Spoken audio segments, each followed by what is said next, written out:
What's up, guys? Rick here with your preview for this week's Genesis Invitational, a unique signature event. We will talk about that. A really great golf course. Love Riviera. Tiger Woods is back in action, and I'll be on site this week.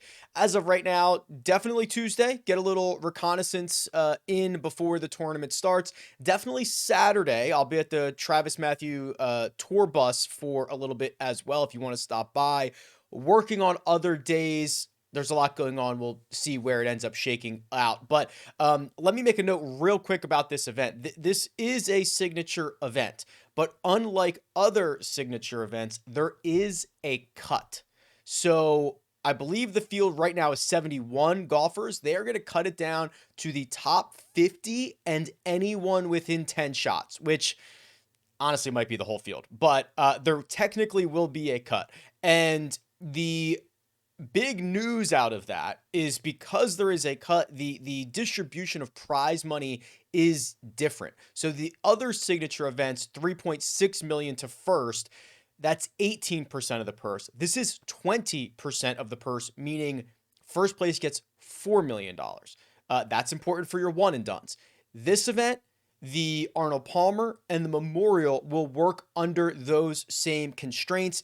The other signature events will be no cut, 3.6 million to first, that type of deal. So as if these types of events couldn't get more confusing, there are a few caveats for this week. Okay, let's jump into Riviera and see what we can find. Here is the golf course, and I dove deep into this on in my newsletter, or excuse me, on my stat preview for this week, which is available on RickRunGood.com. I'm sure I'll include a lot in my newsletter, and this is a new updated course key stats tool on RickRunGood.com. Basically, everything you see from here on out will be via RickRunGood.com. There is a tutorial that you can watch this. It's just the old key stats, but on steroids a little bit. So I've added the hole by hole information. You still have the correlation, which is one of my favorite things. You still have the course fit, but then you also get the statistical, missed fairway penalties, long drive rewards. You get the approach buckets for every hole, and in aggregate, you get the putting opportunities and the putting boost. We'll talk about all those in just a second. But Riviera, and this is normally a really good, firm and fast test. It is a golf course that asks you to do a lot of different things well. I do not expect it to be as difficult this year. Remember the LA area and the West Coast in general. LA literally got a year's worth of rain in like a 12-day period last week and the week before that. It is very wet still. I will confirm that on Tuesday when I'm out at the golf course, but I imagine it is going to be softer than previous years. I will find out for you.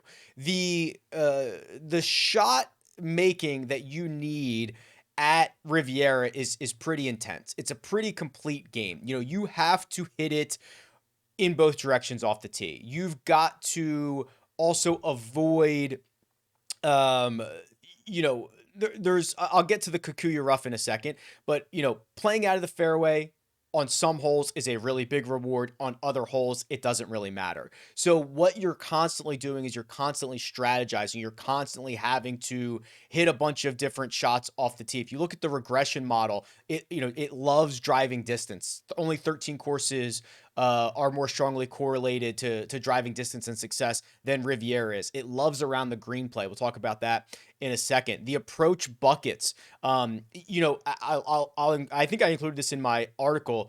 The stat profile of approach buckets is very, very similar to TPC Scottsdale. Skews definitely longer than PGA Tour average. In fact, only 3% of approach shots coming from inside 100 yards. It's the lowest rate on the PGA Tour. Most shots coming from 150 to 175, 175 to 200, 200 and more. All of those over 20% of approaches, and all either close to equal or way more than the tour average. So you want to be looking for those guys who are asked this course is asking you to hit a lot of shots from 150 yards and in. Guys that can do that very well are going to find success here. Around the green play and why that correlates so much. One, in past years, par is often a very good score. You look at the scoring averages from last year, most holes playing over par. Number one is one of the easiest holes on the PGA Tour. It's just a gimme par five.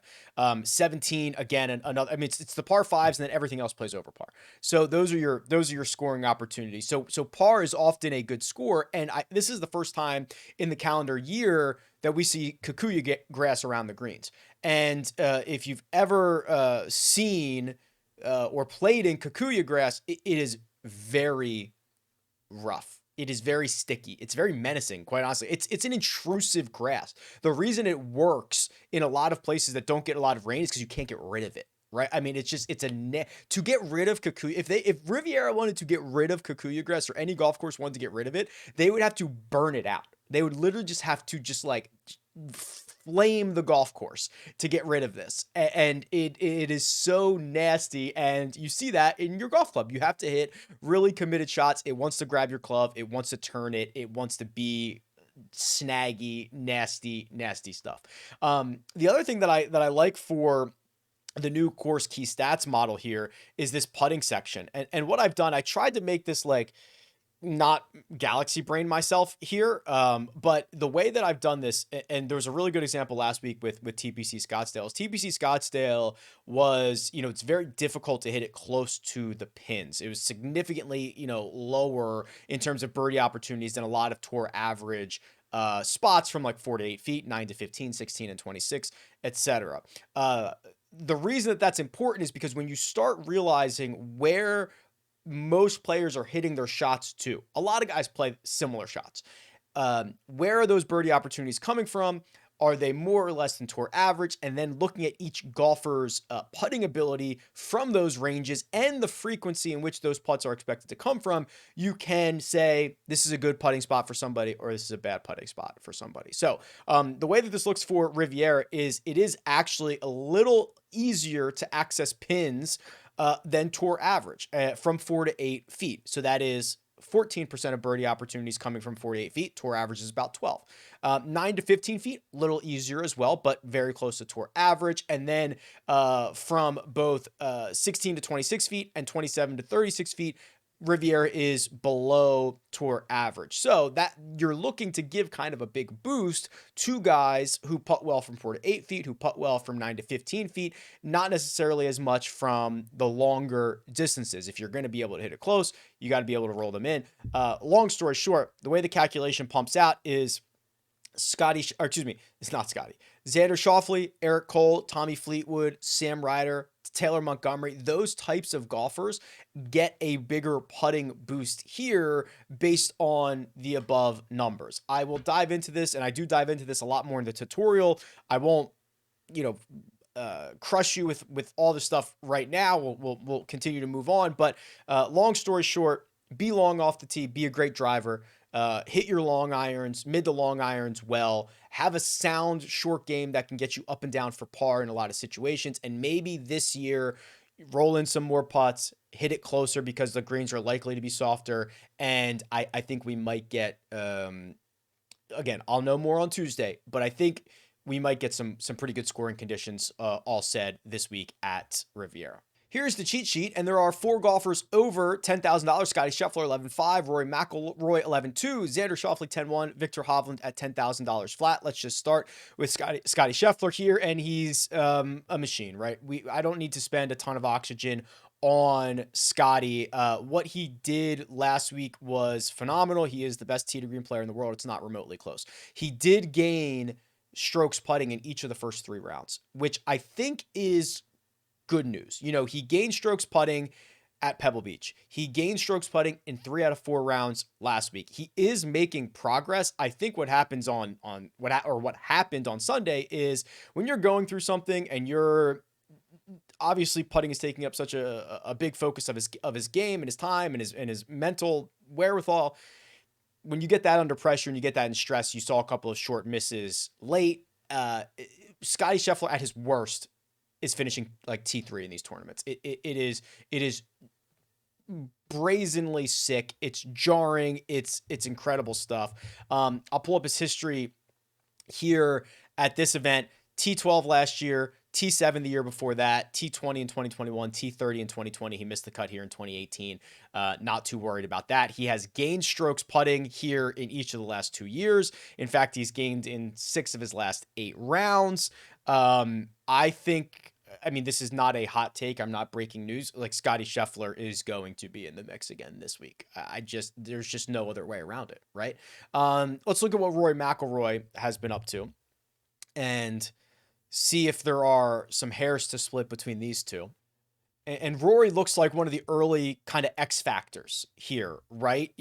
Comes off this excellent run in Europe, which, by the way, RickRunGood.com has all those stats as well. 6 different tours, and then has one of the worst weeks we've ever seen him have at Pebble Beach. He finishes T66. It was a signature event. There was only 80 guys in the field. He lost strokes from tee to green in both measured rounds that we had. He lost big on approach. This is all very concerning stuff. He lost with the putter. This is very uncharacteristic of Rory McIlroy. So you really just kind of need to decide how worried you are about this. I'm probably not worried too much about it. I'm going to pull up his history around Riviera. It's good, not great. He's never won here, but he's got a bunch of top 20s. He's got a 4th and a 5th in 19 and 20. I think if you asked me right now, I would probably prefer Scotty. I might even prefer Xander, who will pull up here in a second.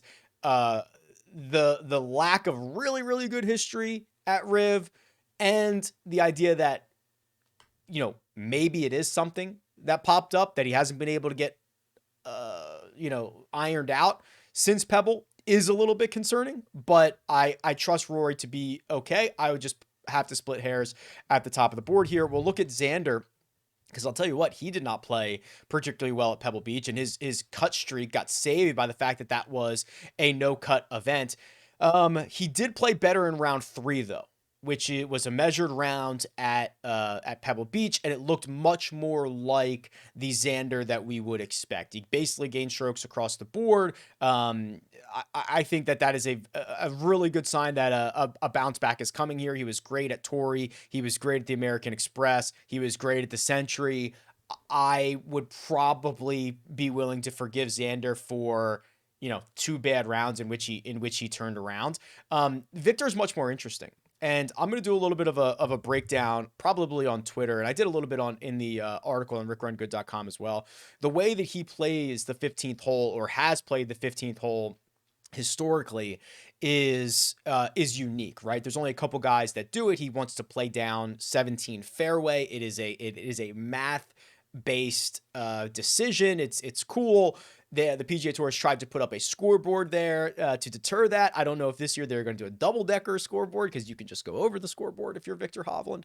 But I think there's reason for concern here. So we've got 3 straight events in which he has lost multiple strokes on approach. Now, he has I don't have any inside information, but he had the wrist wrapped. We saw that on PGA Tour Live when we saw him at the Pebble Beach Pro-Am. He withdrew from last week's Phoenix Open and was citing that he wanted to take the time off. His game wasn't in tournament shape, and he wants to get in the lab. That is historically what he has done. He doesn't usually play through stretch. Like, if he doesn't think he's got his good stuff, he has usually taken time off, figured it out, and come back. He doesn't usually play through that. Now, this is a Siggy. It's a signature event.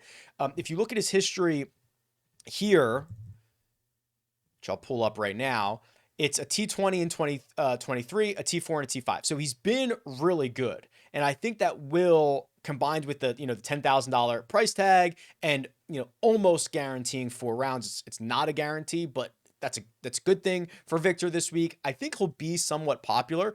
I would exercise caution here, and kind of I would look to get Victor in like high upside situations, where if he comes back and he's got it figured out, great. If he doesn't play well, you're not crushed by it. I'm talking outrights. I'm talking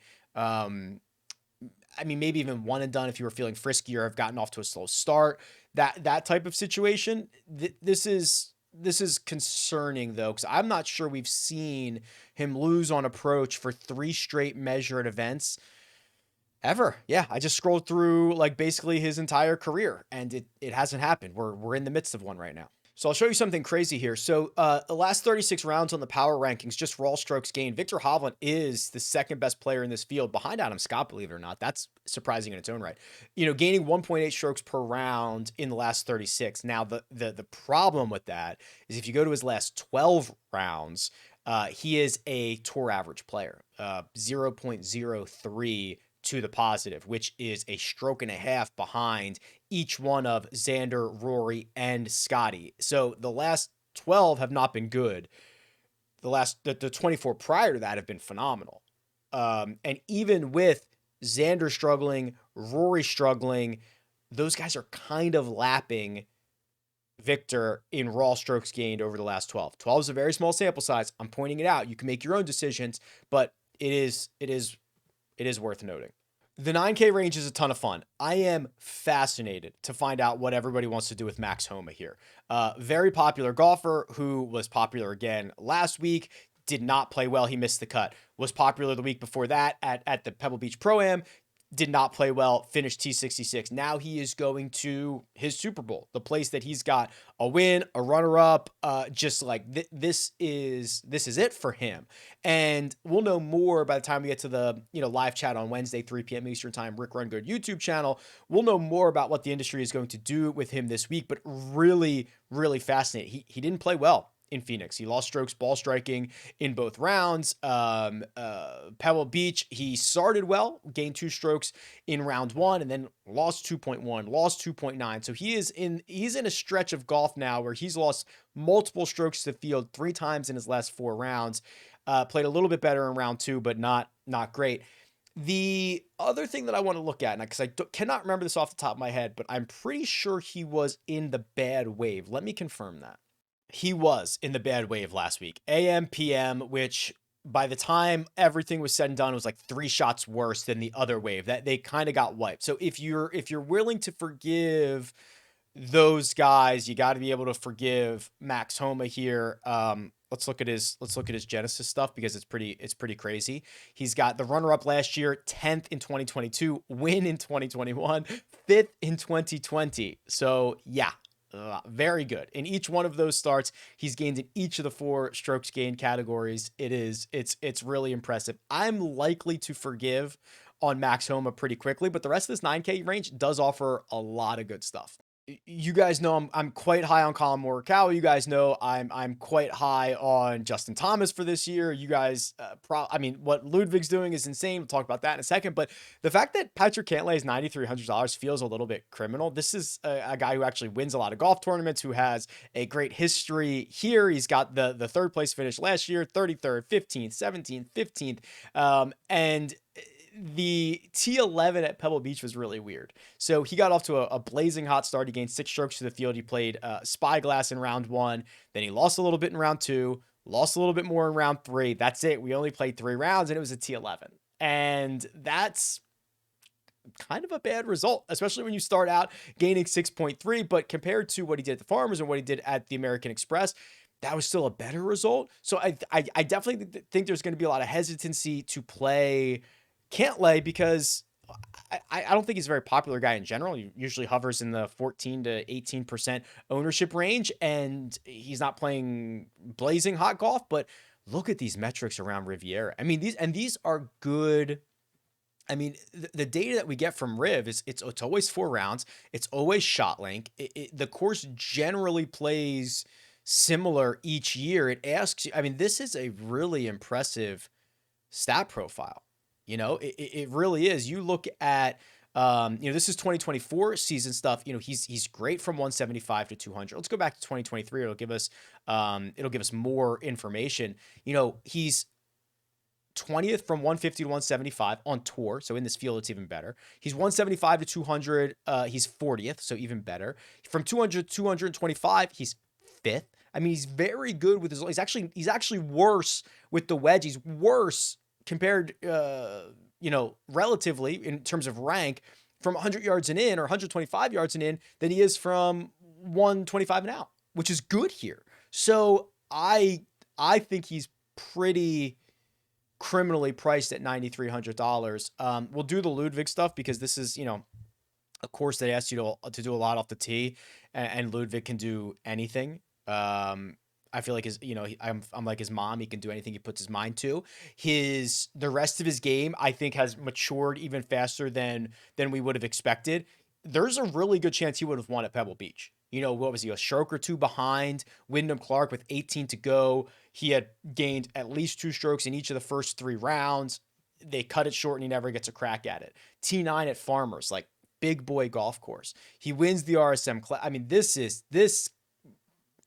course is made for Ludwig, right? I mean, he is just such a good player. The only one concern would be his around the green game is not super sharp, though he played well at Pebble. He played well. Plays well a lot. He's just capable of losing you a stroke or two there. But I'm just in love with this kid and what he's about to become, and he's gonna make his debut here. The 8K range. And actually, before we get to the 8K range, let me remind you of 2 things. The Splash contest, the tiers contest for this week is open and still guaranteed. So they're guaranteeing these prize purses, which is great. $20 entry. You pick 6 golfers across 6 different tiers.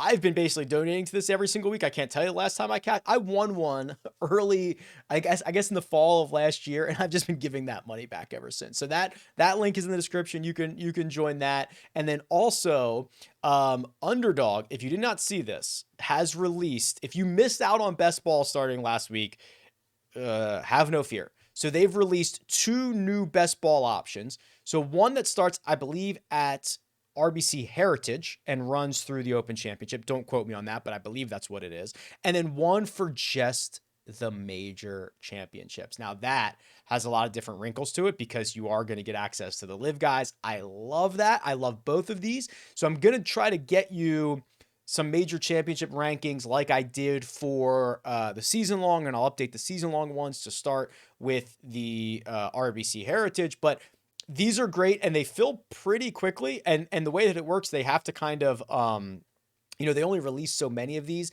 because like you can't get in up to the last second because they have to be able to kind of fill it or whatever. So go and sign up for those right now. You can use my link in the description.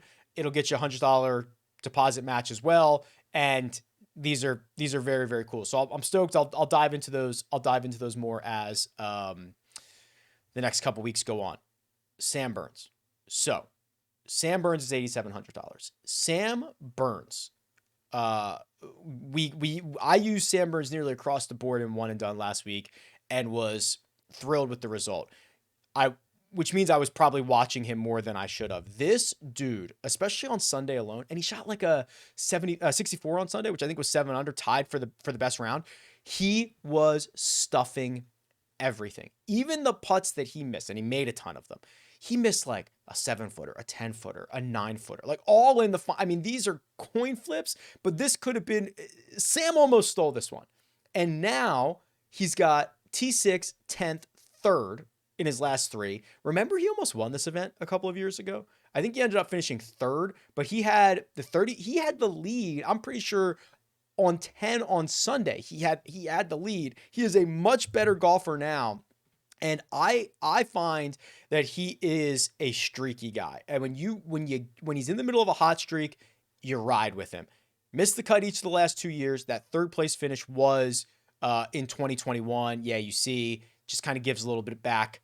Ball striking in round 4. He actually gained strokes to the field, but it was not enough. He got chased down in 2021. I think that was that Max's year? Was that the year Max and Finau went to the playoff? I can't remember. It's all blurred in my brain, but I love the way that he is playing. We talked about the statistical profile, at least in terms of the proximity buckets for this event and for TPC Scottsdale being very similar, almost identical in the frequency of shots coming from each of those proximity buckets. Yeah, let's go. Let's go, Sam. Feels like a great spot for him. Cam Young is here as well. And remember, I mean, for the last 6 months, I've been like, okay, I'm going to have to see something from Cam Young. He's making me a little bit nervous. And I believe we are at the situation now where it's time to try to be early. The good news is, has always been and never faltered off the tee. One of the most elite drivers on the PGA Tour, and he has never lost that. The approach play, which left him a little bit last summer, is generally back. He was great at the Dubai Desert Classic. He gained 6.8 strokes on approach there. He gained again last week in his T8 finish in Phoenix. The putting and the short game in general has given him a lot of issues. Gained 5 strokes putting last week. It's a lot. He's probably unlikely to do it again, but we've seen him in his career be a positive putter, and his short game, or his around the green play, which is still a little bit concerning. He was fine for 2 rounds last week. He's been fine in 2 of his last 4 starts. This is a golf course where he's finished, I think, second or third, and 20th. I guess I could just look it up. I don't have to actually guess on that. That is going to reward the best aspects of his game. You see, runner-up finished in 2022, 20th in 2023, and he's not had the good around the green week yet, right? He's lost a stroke at least in each of those 2. He did putt beautifully in his runner-up finish, but he putted poorly in his 20th, which means he's going to be able to separate himself with ball striking. He's got a really high floor at this golf course. I think he has a really high floor. If we can get both the short game categories to work, I think he could actually win this thing. I'm ready to try to be early on Cam Young. And then Adam Scott, we made a pact last week on Adam Scott. We said, if you like Adam Scott last week, you have to bet him in Phoenix and you have to bet him in Riviera. That's the deal that we make, because he's been so good here. He won in 2020, runner-up in 2016, 4th in 2022, 7th in 2019. I mean, it's just a ton of really good finishes. He actually won here in 05. He finished runner-up in 06. I don't care about those as much, but that's all good. And then you look at, you also look at what he is doing recently, and it's so good. The ball striking is very underrated right now. The power rankings. Remember Adam Scott being $8,200 and the best player in this field in terms of raw strokes gained, 1.9 per round. The reason for that, not only the good start at Pebble, not only the good start in Phoenix, but the 3 before that in Europe, which again, RickRunGood.com, he gains 13 strokes to the field at the PGA, Australian PGA, 11 at the Australian Open, 10 in Dubai. They're pretty serious events. They're not just hit and giggles. I mean, BMW PGA Championship, he finished 7th, even before all that. So we're getting really good Adam Scott right now on a golf course that's, I mean, he could be, I don't love using him. If you're kind of saving, like he's a decent one and done option is what I'll say. Yeah, I don't know if I could convince myself to do that with $4 million up top, but love the way he's trending. I will note the shakeup though, and actually I got to confirm this, but I believe that I read Paul Tesori is going to be on Tom Kim's bag. So Tom Kim, I believe, had Joe Scovrin, who was Ricky Fowler's old caddy. And then I think he got Scovrin. And then I think Scovrin, did he go to Ludwig? I'll confirm that. But either way, I'm pretty sure Tesori's on the bag for Tom Kim. A little bit of a shakeup. Sometimes those work out for the first week and then you learn what it ends up being, but let me confirm that. Yes, okay, that is true. So Scovrin already left for Ludwig's bag. I don't remember who was on Tom Kim's bag the last couple of weeks, but it seems like it's going to be Paul Tesori at least this week. I don't know if that's moving forward or not. I'll try to get some more info on Tuesday. Anything else in this 8K range? Final's gonna have to kind of show me something a little bit more. Although I did, we got him right at Farmers and we got off at Pebble and that was fine. And I think it's going to be a week to week thing. I will continue to wait a couple of weeks maybe for Tony Finau. The 7K range has Will Zalatoris, and here we go. Does it look like Will is knocking off the rust? Okay. So he loses 20 strokes at the Hero World Challenge in December. Then he loses 6 at the Sony Open in January. Then he gains 6 at the American Express. Then he gains nearly 7 at the Farmers. Does it feel like he's not? I mean, and look at how he does it, right? Loses across the board at the Hero. Gains on approach at the Sony. Gains everywhere but off the tee at the American Express. Gains everywhere at the Farmers Insurance Open, including pretty significant gains in rounds 2, 3, and 4. That's a golf course that sets up really well for him. Another golf course that sets up really well for him? How about Riviera Country Club? The Riviera Country Club, where he has finished 4th last year, 26th in 2022, 15th in 2021. He's gained strokes putting in 2 out of those 3 years. And I still have concerns, obviously, but Zalatoris, he's flying up those major championship rankings for best ball. He's flying up those season-long rankings. He is flying up the board. I snatched him up in a lot of underdog stuff, like in the 6th round, and I am thrilled with that because he has shaken off the rust and he is very, very cheap. And I will tell you, the second that he like contends again, you're not going to see a $7,900 Will Zalatoris ever again. He is gonna, if he finished 2nd this week, he's gonna be $9,500 every single week. Throwing it out there. Really interested to see what Siwoo does and what people do with Siwoo. This is not a great spot for him. He finished 3rd here in 2019 and then hasn't had a finish better than 37th, and he misses the cut more frequently than he makes it. Now, it would be very unlikely for him to miss the cut this week. It is possible. We've talked about that, but it would be pretty unlikely with the rules that they have. But look at what he's been up to coming into this event. This is about as good of a stat profile as you can ask for. Major gains in the ball striking categories, which is going to allow himself to separate here. Really good results. 3 straight top 25s, 4 top 25s in his last 5 starts.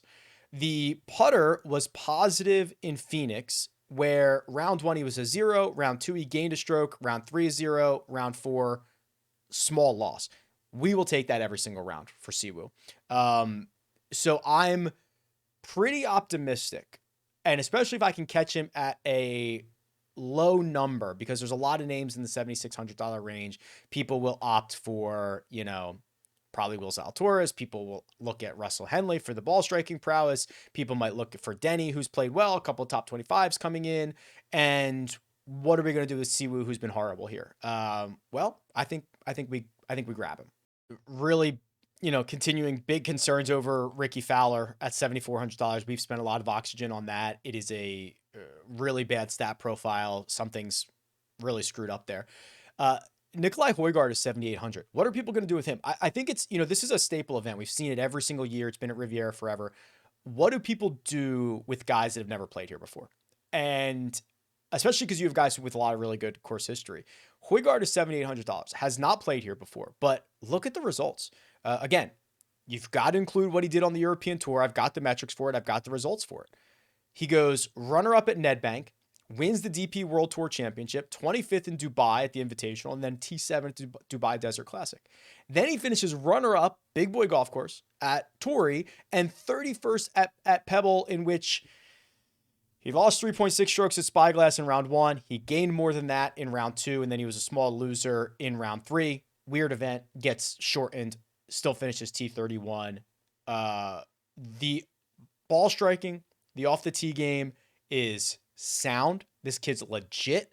I love this price on him, and I expect not many people to be opting for it at $7,800. It'd be pretty sharp if people were starting to figure that out. But there's just so many good options. I'm not sure anybody in the 7K range, besides maybe Zalatoris at the top, is going to garner a lot of ownership. The 6K range, another streaky golfer is Emiliano Grillo. And when he is on a streak, you want to ride it. And when he is struggling, you just wait for him to turn it around. And he is on a good streak right now. I'll pull up his results here. So we've got a T22 last week in which he gained nearly 7 strokes ball striking, T14 at Pebble Beach, T20 at the Farmers, T7 at the Sony. So the start to his 2024 has been really good, which is great because he finished 2023 on a pretty sour note. We got Kurt Kitayama right. We looked at it last week and it was like, this is probably one of the better spots that you can get him. It's 110-1. He finishes T8, gains across the board. These are all still really good metrics. I will warn you a little bit. I mean, we're going to get a lot of the same proximity stuff. The difference in grasses worries me a little bit. He's missed the cut here, but I think it was just once last year. The Kikuya, the Poa greens, it is Yes, the same proximity buckets, and he's hitting it well. This is not the desert golf that I would have liked, and I thought that Kurt and we got it right. We got Kurt right. That's great. So I will have exposure to Kurt this week. Very high upside golfer, has won a signature event before, but it will definitely be dialed back. I was like all in on him last week. I will be less than that, but still optimistic about the way that his game sets up for this.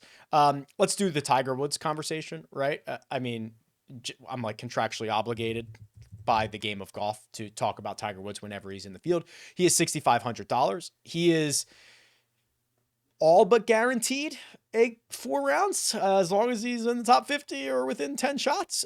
Here's his stat profile, and this speaks for itself. He finished 18th out of 20 in his own field at Albany in December, in which he lost 5 strokes on approach, another 3 around the greens, another 4 with the putter. This is the last time we saw him before that was a WD at the Masters. I don't need to tell you this is not a good stat profile. I will also point out to you that this is the one course that he has played the most in his career without a win. He does have good finishes, but those good finishes kind of stopped in 2018, right? He's got the miscut. Actually, he finished T15 in 2019. But 2019 was the year he won the Masters, so he was playing well. 68th in 2020, played here last year, T45.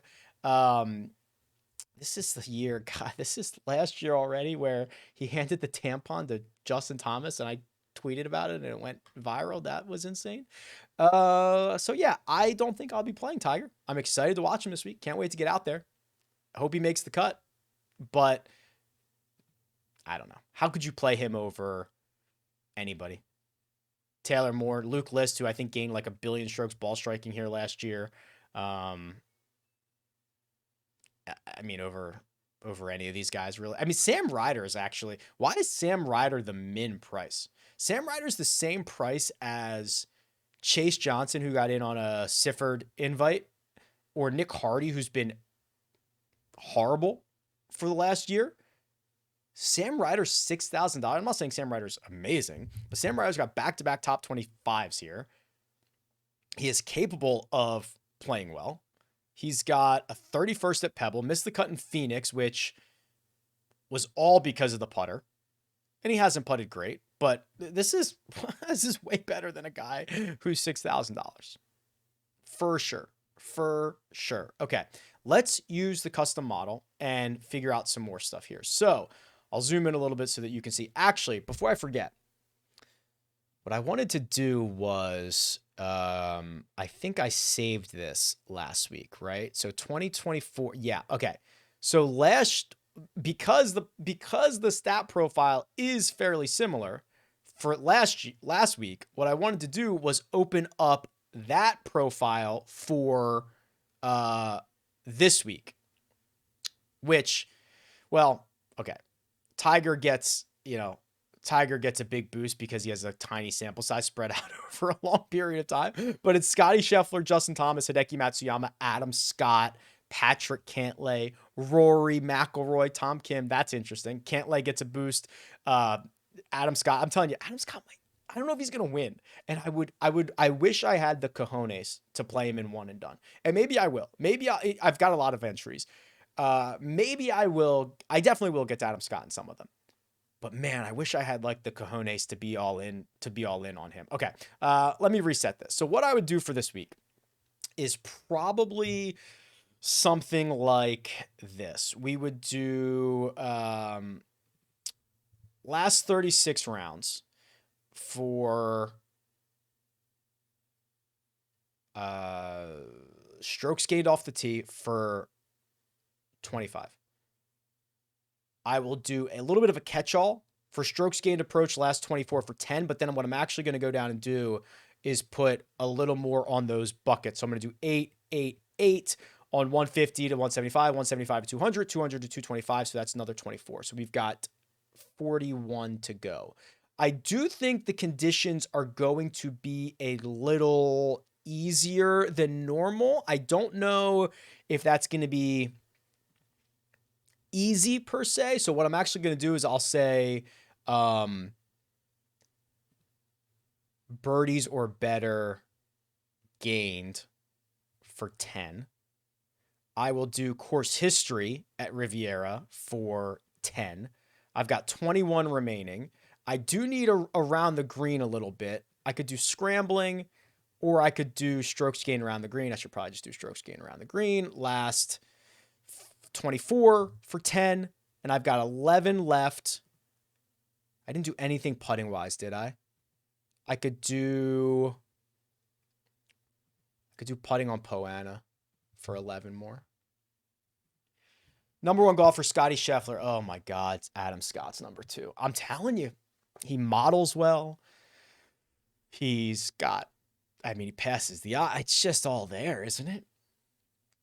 Victor's number 3. If I change it to 12 rounds, he'd probably drop a lot, but it's not what we're doing here.